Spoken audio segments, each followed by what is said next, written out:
I want to be upfront with you before I start. The things I did during this period of my life are not things I am proud of. Shh. I have spent a long time thinking about whether or not to share this, and I decided that maybe someone out there needs to hear it. Maybe there is someone doing something similar right now who needs a reason to stop. So I will tell you what happened, and I will not sugarcoat any of it. About 12 years ago, I was going through what I can only describe as the lowest point in my entire life.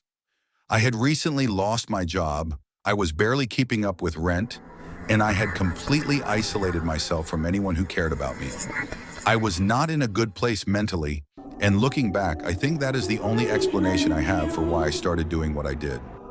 I want to be very clear that I am not using any of that as an excuse. I know what I did was wrong. I knew it then too. I just did not care enough at the time to stop myself. It started small, like most bad habits do. I would go for drives late at night when I could not sleep, which was most nights. I live in a mid-sized city, and there are these older residential neighborhoods on the outskirts of town. Big older houses set back from the road with long driveways and mature trees. Very quiet, very dark. I started noticing which houses had lights on late and which ones were completely dark.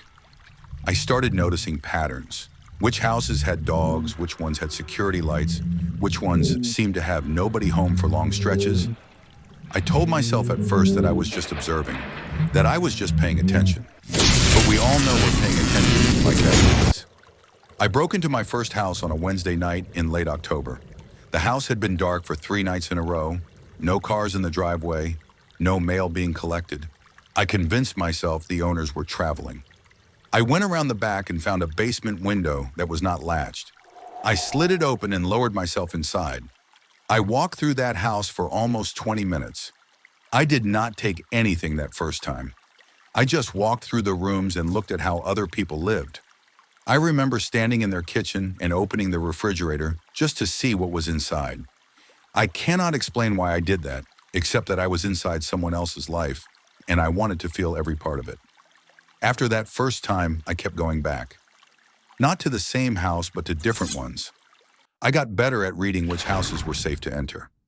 I started keeping a mental map of certain streets and certain blocks. I knew which nights to go and which to avoid. I was methodical about it in a way that scares me to think about now.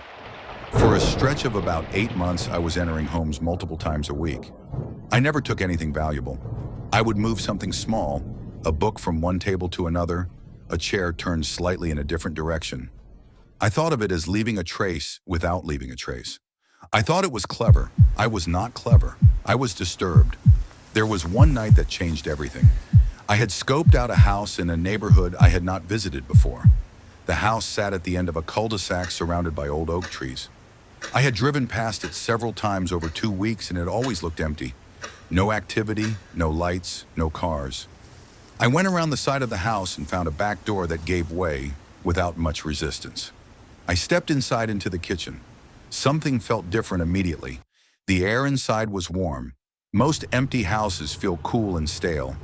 This one did not. I should have left right then. I did not.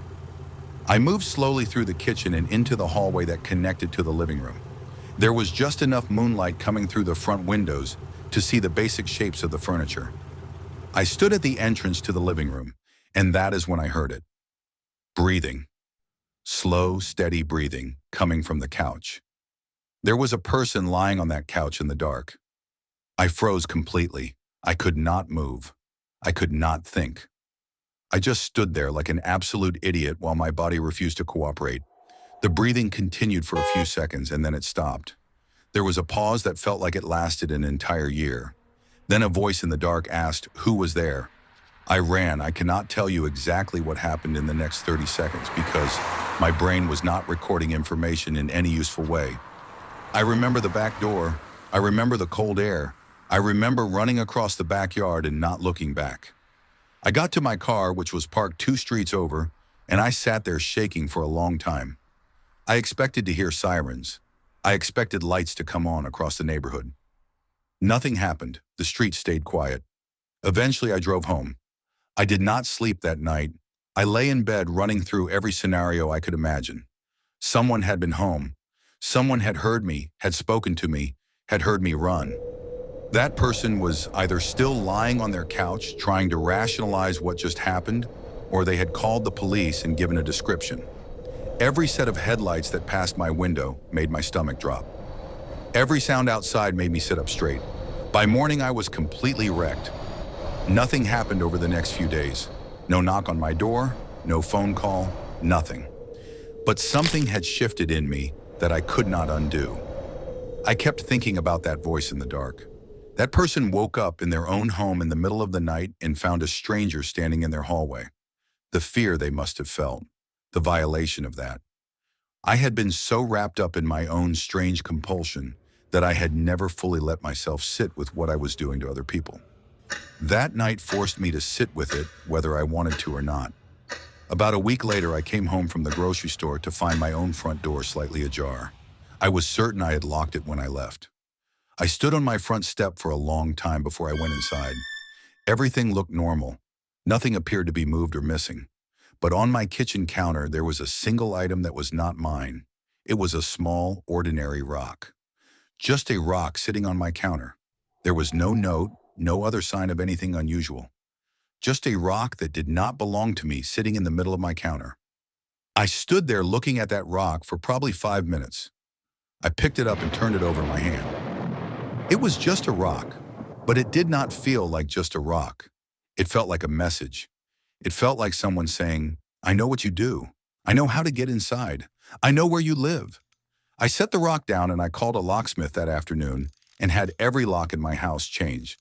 I checked every window, every door, every possible point of entry. I did not sleep well for weeks. Every time I heard a sound at night, I was convinced someone was inside. I never found out who left that rock. I never found any other signs that someone had been inside. Maybe it was a strange coincidence. Maybe a neighbor came in to borrow something and forgot to mention it. Maybe it was exactly what it felt like. I have no way of knowing. What I do know is that I never broke into another house after that night. The combination of that voice in the dark and that rock on my counter was enough to end something in me that should have never started. I have spent a long time since then trying to understand what I was looking for during those months. I think I was trying to feel something real at a time when my own life felt completely hollow. I was living vicariously through other people in the most invasive way imaginable. I cannot fix what I did. I cannot undo the fear I caused people who probably still lock their doors twice and check their windows before bed. What I can do is tell this story honestly and hope that someone somewhere hears it and makes a different choice than I did.